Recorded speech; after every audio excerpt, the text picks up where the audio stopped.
শুরু করছি শালুক ফুলের লাজ নাই পর্ব ৩১। লিখেছে রাজিয়া রহমান।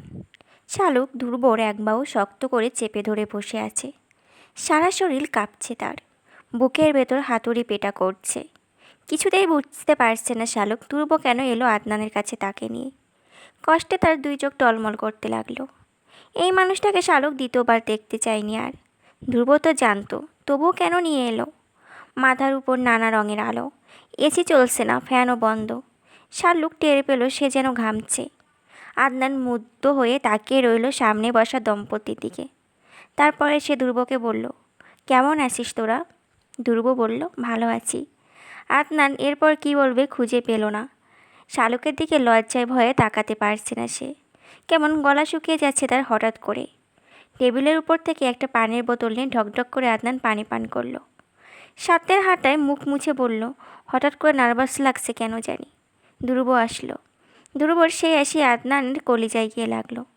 কেমন তাচ্ছিল্যের হাসি ধ্রুবর, যেন ধ্রুব হাসি তাকে বলছে, তোমার মতো নির্লজ্জ মানুষের আবার নার্ভাস হয় নাকি। নিজেকে ধাতস্থ করে আদনান বলল, শালুক আমাকে আমার ছোটোবেলা থেকেই ভালো লাগতো। তবে তা শুধু ভালো লাগাই ছিল, কেননা তখন নয়নার সাথে আমার প্রেম ছিল।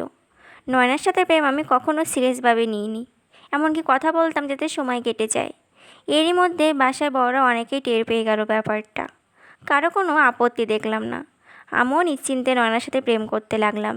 কিন্তু নয়নাকে সত্যি বিয়ে করে সংসার করব, এই মনোভাব আমার ক্ষণিকের জন্য মনে এলেও তা আমি এত গভীরভাবে পাত্তা দিইনি। মা মাঝে মাঝে বলতো, আমি বিরক্ত হতাম শুনে। এরপর সুযোগ এলো আমেরিকায় যাওয়ার। আমার তখন দু চোখ ভর্তি নতুন স্বপ্ন। আমেরিকা স্বপ্নের দেশ আমার। এখানে যাওয়ার পর আশার সাথে সম্পর্ক হবার পর আমার কেন জানি মনে হতে লাগলো আশা আমার জন্য পারফেক্ট না। কিন্তু আশাকে বিয়ে করতে পারলে আমি রাজত্ব রাজকন্যা দুটোই পাবো। আমার খালাও আমাকে খাতির করতে লাগলো। ও দেশের ছেলেদের চাইতে যে বাঙালি ছেলেদের চরিত্র যথেষ্ট ভালো তা বালা বেশ বুঝতে পেরেছেন। তাছাড়া এখানে ডিভোর্স, লিভ টুগেদার এসব কোনো ব্যাপার না। খালা বাঙালি মেয়ে তো, তাই চেয়েছে আশার বিয়ে আমার সাথে হোক, অন্তত মেয়ের সংসার ভেঙে যাবে না। কিন্তু আমার মাথায় তখন অন্য প্ল্যান। আশা অনেকের সাথে ক্লোজ হয়েছে, হাগ, লিপ, কিস, এমনকি বিছানা অবধিও গেছে। সেসব আশার নিজের স্বীকারোক্তি। সে সময় আমার মনে হলো এরকম একটা মেয়ের সাথে আমি আজীবন থাকতে পারবো না। আবার তাকে ফিরিয়ে দিলে সোনার ডিম পাড়া হাসছে, অনেক কিছুই হাতছাড়া হয়ে যাবে।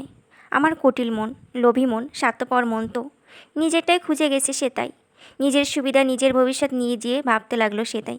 বারবার মনে হতো বউ হিসেবে দরকার আমার শালুকের মতো দুষ্টু মিষ্টি একটা মেয়ে। এরপর থেকে মনের পর্দায় শালুকে আনাগোনা বাড়তে লাগলো। সিদ্ধান্ত নিলাম আশাকে বিয়ে করে একেবারে আমেরিকায় সেটেল হওয়ার পর তাকে ছেড়ে দিব। এরপর শালুককে বিয়ে করব। এতে আমার সাপও মরবে, লাঠিও ভাঙবে না। আশাকে ছাড়ার জন্য উপযুক্ত কারণে অভাব হতো না আমার। দুজনের দেশ কালচার যেহেতু আলাদা, আশা আমার সাথে অ্যাডজাস্ট করতে পারতো না আমি জানতাম। আশার কাছে ভালো হবার জন্য আমি আশার হ্যাঁতে হ্যাঁ, আশার নাতে না মেলাতে থাকি। আমি বোকা ছিলাম। আশা যে ভীষণ চালাক মেয়ে তা আমি ধরতে পারিনি। আশা আমাকে নিয়ে খেলছিল। তার এই খেলা শেষ হবার আগ পর্যন্ত আমি কিছুতেই বুঝতে পারিনি। ফোনে শালুকের সাথে মাঝে মাঝে কথা বলতাম। শালুকের বয়স কম, আমার কথা শুনে শালুক হয়তো আমাকে নিয়ে ভাবতো কখনো। আমি সেটা জানি না। শালুক কখনো আমাকে ফিডব্যাক দেয়নি। আমি বলতাম, ও চুপ করে শুনতো। এরপর আশা গো ধরে বাংলাদেশে আসবে বলে। ওর আশা হয়নি এই দেশে। আমি ভাবলাম এই সুযোগ, দেশে গেলে মাকে বলে বিয়ের ব্যবস্থা করে নেব। সব ঠিক ছিল। আশা যাতে শালুকের প্রতি আমার দুর্বলতা টের না পায়, তাই আশার সামনে সবসময় শালুককে ছোট করে কথা বলতাম, হাসাহাসি করতাম শালুককে নিয়ে।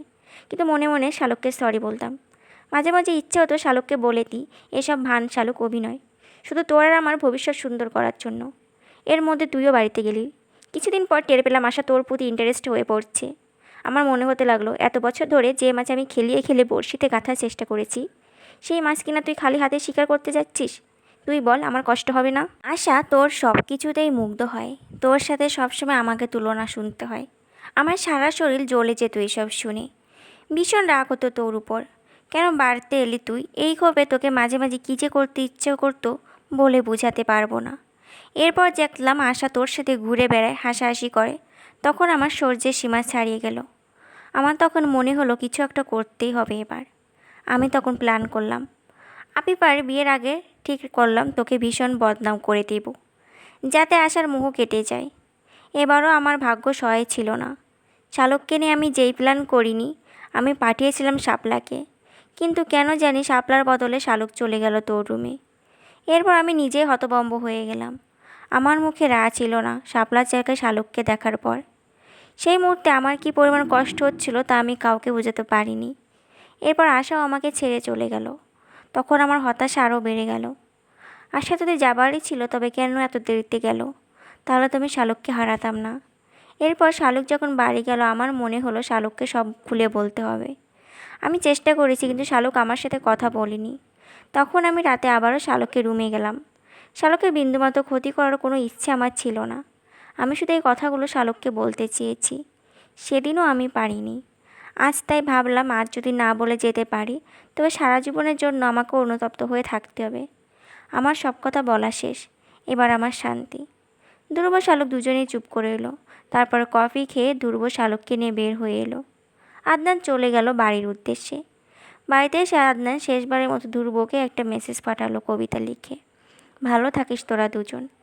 সব কিছু আবারও সুন্দর করে চলছে। জীবন কেটে যাচ্ছে আপন গতিতে। শালুকের এসএসসি পরীক্ষা শেষ হলো। শালুক তখন বাড়িতে গিয়ে নির্ভয় থাকতে পারলো আদনান দেশে না থাকায়। ধ্রুব চাকরি হলো একটা মাল্টিন্যাশনাল কোম্পানিতে। শালুকের রেজাল্ট ভালো। এসএসসি পরীক্ষায় শালুক জিপিএ 4.89 পেল। শালুকের এই সাফল্যে সবচেয়ে বেশি খুশি হলো ধ্রুব। অফিসের কাছাকাছি একটা কলেজে শালুককে ভর্তি করিয়ে দিল। নতুন কলেজে নতুন নতুন বন্ধু হলো শালুকের। পড়ালেখা, বন্ধুবান্ধব, আড্ডাবাজির সংসার সব কিছু শালুক সুন্দর করে সামলাতে লাগলো। কিন্তু সুখ সবসময় মানুষের কপালে থাকে না। উত্থান পতন নিয়েই জীবন। তেমনই এক বিকেলে শালুক বইয়ের ভাঁজে একটা চিঠি পেল। কোনো একজন একটা চিঠি পাঠিয়েছে শালুককে, ভালোবাসার চিঠি। সেই চিঠি পড়ে শালুক থরথর করে কেঁপে উঠল। ধ্রুবকে জানাবে জানাবে করে ভয়ে জানালো না, যদি ধ্রুব তাকে ভুল বোঝে এই ভেবে। তাছাড়া অফিসের কাছে ধ্রুব ভীষণ ব্যস্ত থাকতে হয়। রাতে শালুককে পড়াতে বসে ধ্রুব নিজের ফাইলপত্র নিয়ে বসে। কাজের ব্যাপারে ধ্রুব ভীষণ সিরিয়াস। শালুককে একটা সুন্দর ভবিষ্যৎ উপহার দিতে ধ্রুব তখন মরিয়া। এরই মধ্যে বাড়ি থেকে খবর এলো ধ্রুব দাদি ভীষণ অসুস্থ। অফিস থেকে 3 দিনের ছুটি নিয়ে বাড়িতে ছুটল দুজনে। সিতারা বেগম স্ট্রোক করেছেন। এক পাশ সম্পূর্ণ অচল হয়ে গেছে তার। ধ্রুব হাত ধরে সিতারা বেগম বললেন, আমার একটা কথা রাখবি ভাই? ধ্রুব দাদির চামড়া কুঁচকে যাওয়া হাত শক্ত করে ধরে বলবো, রাখবো দাদি। কী কথা বলো তুমি?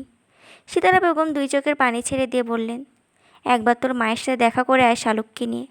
কতবার যে খবর পাঠিয়েছে তোকে একটা নজর দেখতে চাই বলে। যাবি? ধ্রুব জবাব দিতে পারল না। কি বলবে সে?